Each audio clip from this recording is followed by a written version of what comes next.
오늘 주시는 하나님 말씀은 신약성경 요한일서 3장 19절부터 22절까지 말씀드리겠습니다. 제가 갖고 있는 신약성경책 391면에 있습니다.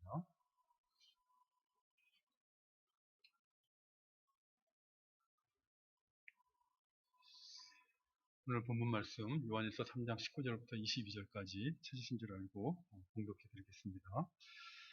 이로써 우리가 진리에 속한 줄을 알고 또 우리 마음을 주 앞에서 굳세게 하리니 이는 우리 마음이 혹 우리를 책망할 일이 있어도 하나님 우리 마음보다 크시고 모든 것을 아시기 때문이라.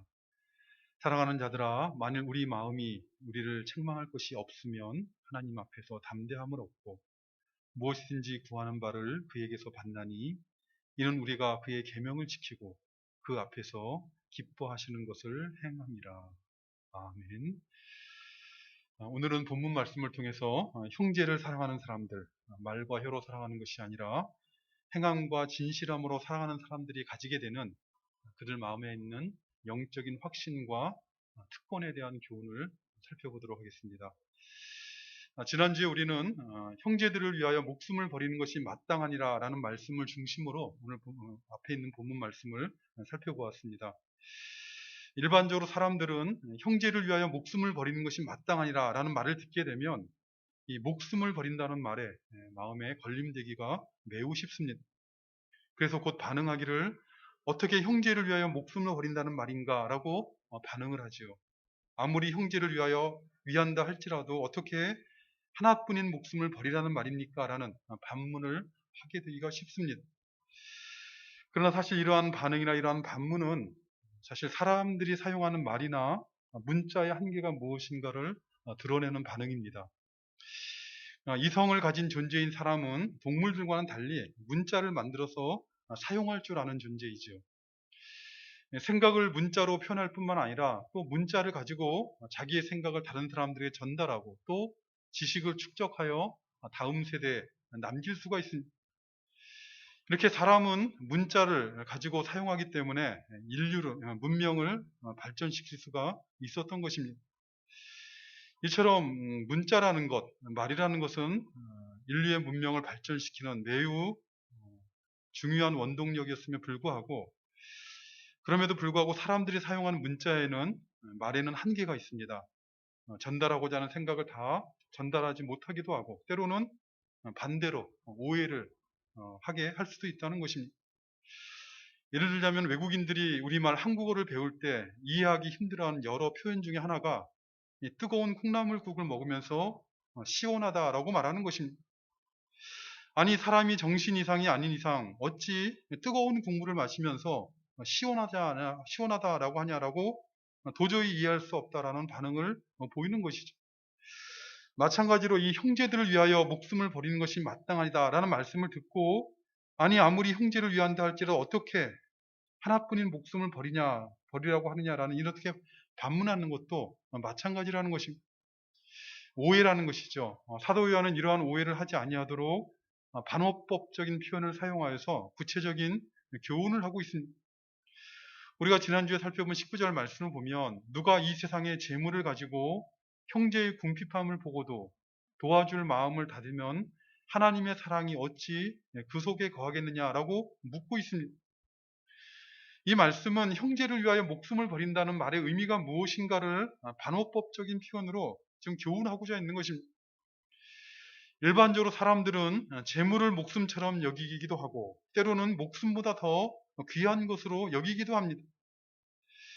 그렇기 때문에 형제를 위하여 목숨을 버린다는 것은 물론 문자 그대로 목숨을 버릴 수도 있겠지만 그러나 그런 경우는 거의 없습니다. 내비게이터 선교회를 만든 도슨 트로트맨이라는 사람이 있는데 이 사람은 이 젊은 청년들 수련을 하는 도중에 한 형제가 물에 빠져서 허우적거리는 것을 보고 구하러 들어갔다가 목숨을 잃었습니다.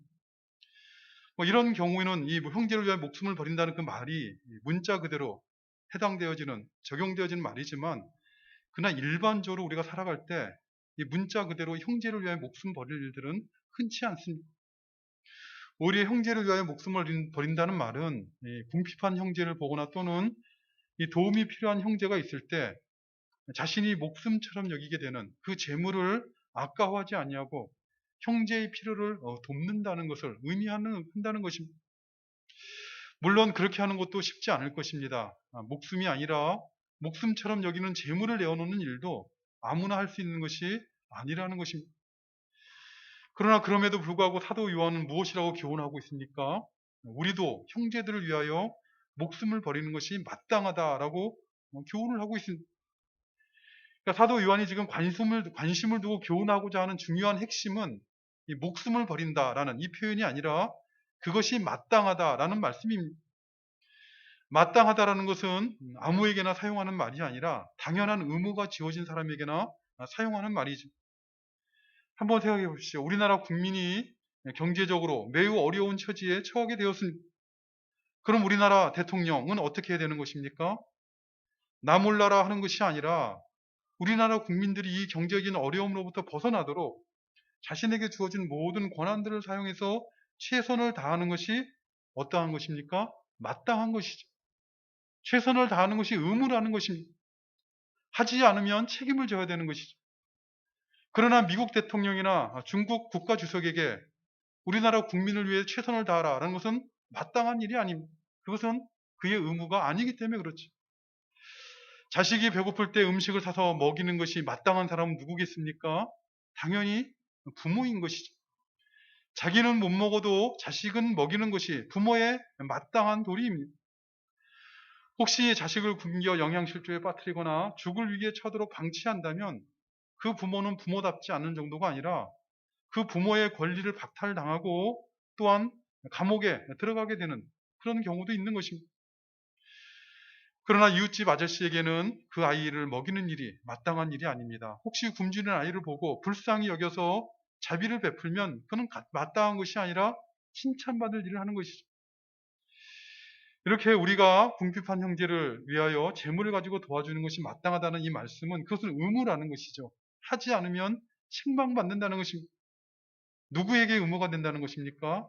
누가 그것을 하지 않으면 책망받을 일이 된다는 것입니까? 다른 사람이 아니라 바로 하나님의 사랑을 안다고 고백하는 사람들. 하나님의 사랑 안에 거한다고 고백하는 신자들에게 그것이 마땅하다는 것입니다. 참으로 하나님의 사랑이 그 안에 말로만 거하는 것이 아니라 참으로 진실로 그 심령에 하나님의 사랑이 거하는 사람이라면 도움이 필요한 형제를 보게 되면 그 형편에 있는 형제를 도와주는 것이 그것이 마땅하다는 것입니다. 왜 그렇습니까? 그것은 하나님의 사랑 안에 거한다고 고백하는 신자들 안에 특별히 어떤 긍휼과 자비의 마음이 생기기 때문에 그런 것이 아니라 그들이 고백하는 우리 안에 거한다고 고백하는 하나님의 사랑이 우리를 그렇게 만들기 때문에 그렇습니다.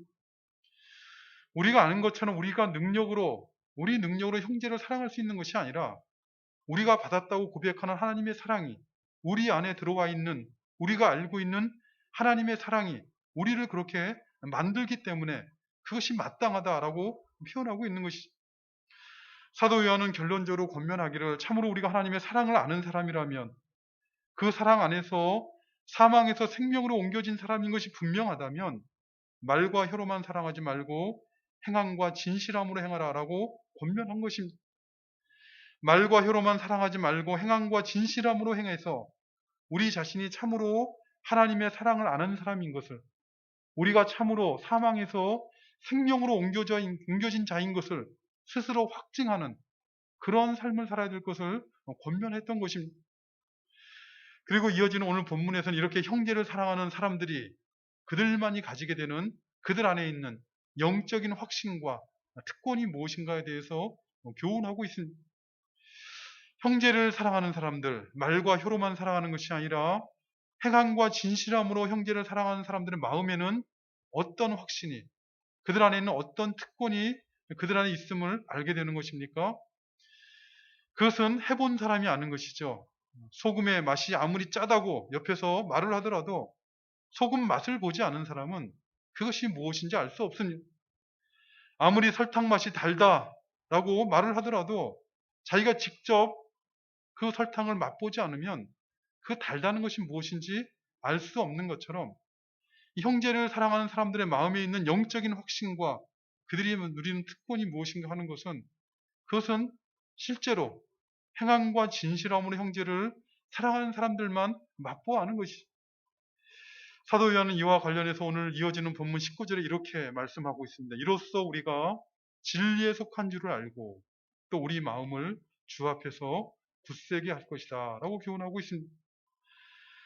말과 혀로만 사랑하는 것이 아니라 행함과 진실함으로 사랑하는 사람은 자신이 마귀에 속한 자가 아니라 진리에 속한 줄을 안다는 것이, 진리에 속한 자인 것을 확신하게 된다는 것입니다. 이 진리에 속하였다라고 할 때 이 진리는 무엇이겠습니까? 요한복음 16장 4절 말씀을 보면 예수님께서는 이렇게 말씀하셨습니다. 내가 곧 길이요 진리요 생명이니 나로 말미암지 않고는 아버지에게로 갈 자가 없느니라. 무슨 말씀입니까? 예수님이 곧 진리이다 이렇게 말씀하셨습니다. 그러니 진리에 속했다는 것은 예수님에게 속하였다라는 것이요, 예수님에게 속하였다는 것은 예수만님 아닌 모든 것을 가진 사람이 되었다는 것이죠. 하늘의 하나님께서 그리스도 예수 안에서 베푸시는 하늘의 모든 신령한 복을 받아 누릴 그런 권리를 가진 사람이 되었다라는 것을 의미하는 것입니다. 그것을 어떻게 확신할 수 있다는 것입니까? 그것은 우리가 어떤 예언의 은사를 가졌다거나 또는 산을 옮길 만한 어떤 믿음을 가졌다고 해서 확신하게 되는 것이 아니라, 말과 혀로만 사랑하는 것이 아니라 행함과 진실함으로 형제 사랑하는 것을 통해 그것을 확실하게 알 수 있다는 것입니다. 이것이 신령한 지식입니다. 세상 사람은 알 수도 없고 이해할 수도 없는 하나님께서 말씀하여 주심으로 우리에게 알려주신 신령한 지식이 바로 이것입니다. 왜 형제를 행함과 진실함으로 사랑하는 사람은 자신이 참으로 예수 그리스도에게 속한 사람인 것을 알 수가 있는 것입니까?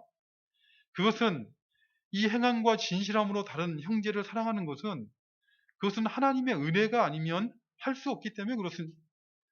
그가 하나님의 은혜로 사망에서 생명으로 옮겨져야지만 그래야만 할 수 있는 것이기 때문에 그렇습니다. 우리가 잘 알지 않습니까? 사람이 자기 능력으로 자기 지혜로 할 수 있는 사랑이라는 것은, 그것은 말과 혀로 사랑하는 것입니다. 자신에게 이익과 유익이 된다고 생각할 때 겉으로 바깥으로 표현하는 것이죠. 그러나 그 안에 행함과 그 마음의 진실함이 결여된 사랑이라는 것이죠. 오직 하나님께서 사망에서 생명으로 옮겨진 사람만, 하나님의 은혜를 받고 구원의 은총을 입은 사람만이, 그 하나님의 사랑, 구원하시는 사랑이 무엇인지 아는 사람만이 그 행함과 진실함으로 사랑할 수 있다는 것입니다. 그렇기 때문에 행함과 진실함으로 형제를 사랑하는 사람은 스스로 자신이 진리에 속한 것을, 예수 그리스도에게 속한 것을 확신하게 될 뿐만 아니라 또한 하나님 앞에서 그 마음을 굳세게 한다라고 말씀하고 있습니다. 19절 하반절 우리 마음을 굳세게 한다 해서, 이 굳세게 한다는 말은 확신하게 한다 또는 확신함으로 평안을 누리게 한다 이런 뜻입니다. 모두들 학생 시절이 있었겠습니다만은 학교에서 시험 볼 때 학생들 중에 누가 제일 불안한지 아십니까? 사실 모든 사람들이 다 불안하겠죠. 그런데 가장 불안한 학생은 공부를 못하는 학생이 아니라 성적이 나쁘면 맴매 맞는, 회찰이 맞는 아이가 가장 불안한 것입니다. 저희 아이 중에 하나가 미국에서 이제 한국에 들어와서 학교에 가서 시험을 봤는데 시험을 아주 못 봤습니다. 한국말을 잘 모르니 어떻게 시험을 잘 보겠습니까? 시험을 아주 못 봤는데, 근데 매우 희한한 일을 경험했다고 집에 와서 증언을 하는 것입니다. 무슨 말인가 했더니 자기 옆에 있는 친구가 시험을 97점을 맞았는데, 거의 다 맞았는데 자기가 볼 때는 완전히 천재라는 거예요. 그런데 그 아이가 막 울더라는 거예요. 불안해하더라는 거예요. 그래서 너 왜 그러냐고 물어봤더니만 집에 가서 엄마한테 매매 맞는다는 거예요. 왜 하나 틀렸냐고, 매매 맞기 때문에 그 아이가 그렇게 울고 불안해하더라는 것입니다. 그러니까 매매 맞고 처벌을 당할 그럴 생각을 갖고 그렇게 될 상황에 처해 있는 사람이 가장 불안한 것이죠.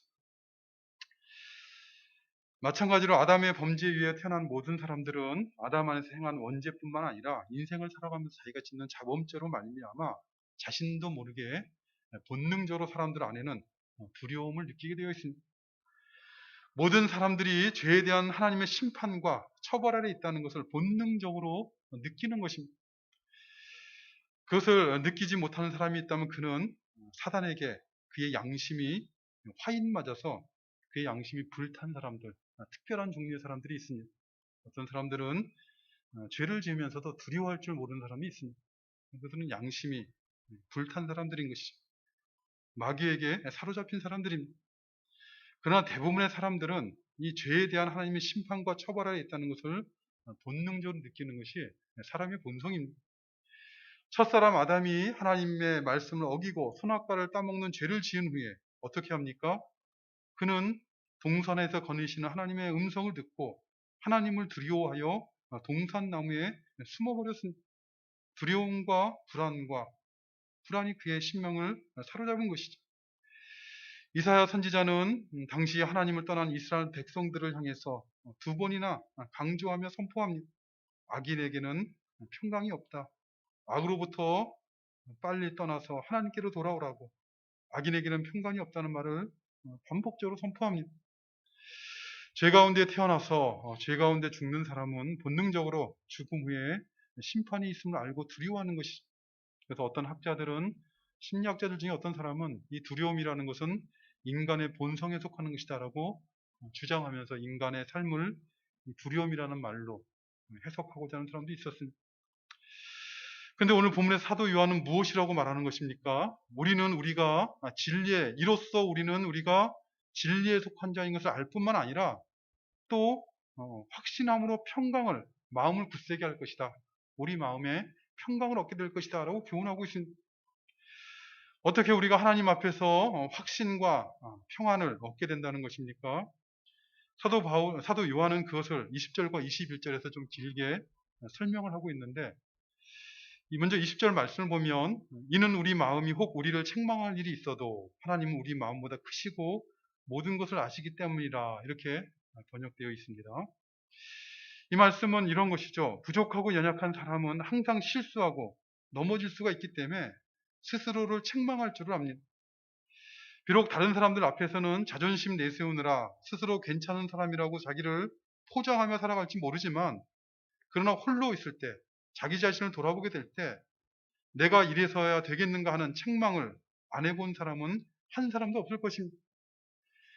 이렇게 사람이 자기 자신을 돌아볼 때 자신의 연약함이나 실수에 대해서 정직하게 인정하며 스스로 책망하게 되는데, 근데 이러한 책망이라는 것은 사실은 우리 자신의 연약함 또는 실수와 죄악에 비하면 빙산의 일각에 불과하다는 것입니다.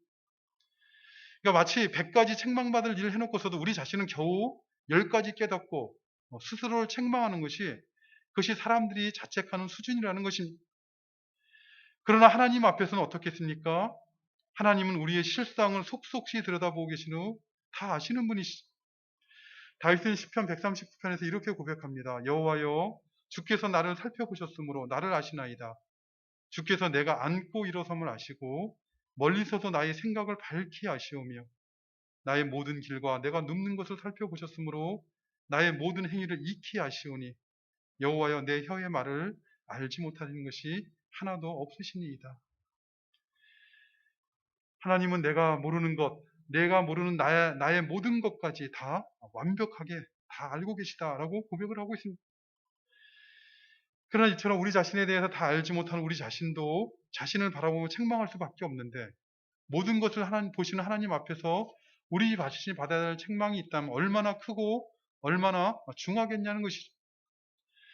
근데 이어지는 21절에 보면 사도 요한은, 사랑하는 자들아, 만일 우리 마음이 우리를 책망할 것이 없으면 하나님 앞에서 담대함을 얻고 라고 말하고 있습니다. 우리는 우리 스스로 돌아봐도 책망할 일이 있고, 또 우리 마음보다 크시고 모든 것을 아시는 하나님 앞에서 우리가 얼마나 책망받을 일이 많고 중하겠느냐라고 20절에서 이렇게 선언했던 사도 요한은 이어진 21절에 보면, 그러나 만일 우리 마음이 책망할 것이 없으면 하나님 앞에서 담대함을 얻을 수 있다. 이렇게 말을 하고 있습니다. 이 말씀은 일종의 반전입니다. 어떻게 우리 마음에 책망할 것이 없을 수 있다는 말인가라고 반문이 듭니다. 이 말씀은 우리가 책망할 일을 하지 않아서 없다는 의미가 아니라 우리가 진리에 속한 자이기 때문에 책망할 일이 없다. 이렇게 말하고 있는 것입니다. 우리가 진리에 속한 자인 것을 확신하기 때문에 하나님 앞에서 스스로 자책하는 것이 아니라 담대한 마음을 얻게 된다. 이렇게 말씀하고 있는 것입니다.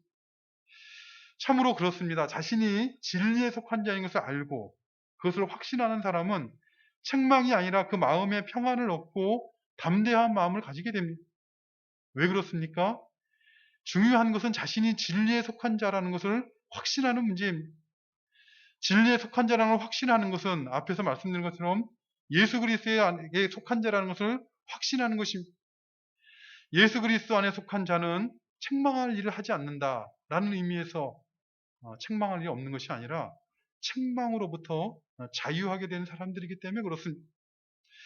사도 바울은 로마서 8장 1절에서 그러므로 이제 그리스도 예수 안에 있는 자에게는 결코 정죄함이 없나니라고 선포하였습니다. 뿐만 아니라 로마서 8장 33절과 34절 말씀을 보면 누가 능히 하나님께서 택하신 자들을 고발하리요 의롭다 하신 이는 하나님이시니 누가 정죄하리요 죽으실 뿐 아니라 다시 살아나신 이는 그리스도 예수시니 그는 하나님 우편에 계신 자요 우리를 위하여 친히 간구하시는 자신이라 라고 교훈하고 있습니다. 그러니까 그리스도 진리 안에 있는 사람들, 곧 예수 그리스도 안에 있는 사람들은 책망받을 일이 있더라도 스스로에 대해 책망하지 않습니다.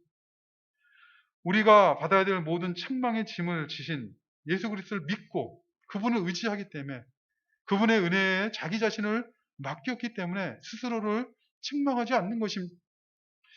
사실 그리스도 예수 안에 있는 신자가 되었다 할지라도 우리도 경험하는 것처럼 때로는 실수하고 때로는 넘어져서 책망받은 일을 할 수가 있습니다.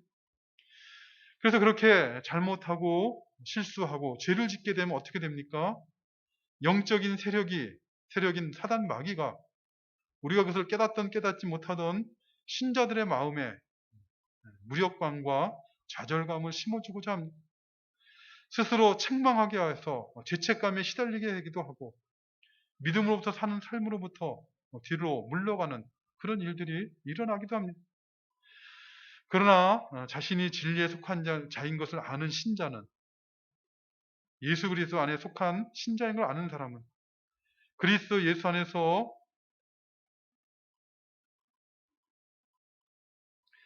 모든 정죄로부터 해방됨을 아는 신자는 반드시 다시 일어나서 하나님의 은혜를 바라보고 그리스도 예수 안에서 베푸신 은혜와 사랑을 의지하게 됩니다. 만일 우리가 우리 죄를 자백하면 그는 미쁘시고 의로우사 우리 죄를 사하시며 우리를 모든 불의에서 깨끗하게 하실 것이요라는 이 말씀을 의지하고 예수 그리스도로 말미암아 스스로를 책망하지 아니하고 그리고 죄사함의 은혜를 얻고 담대한 마음을 가지게 되는 것입니다. 오히려 그는 예수 그리스도를 믿음으로 말미암아 오히려 아버지 앞으로 나아가는 것입니다.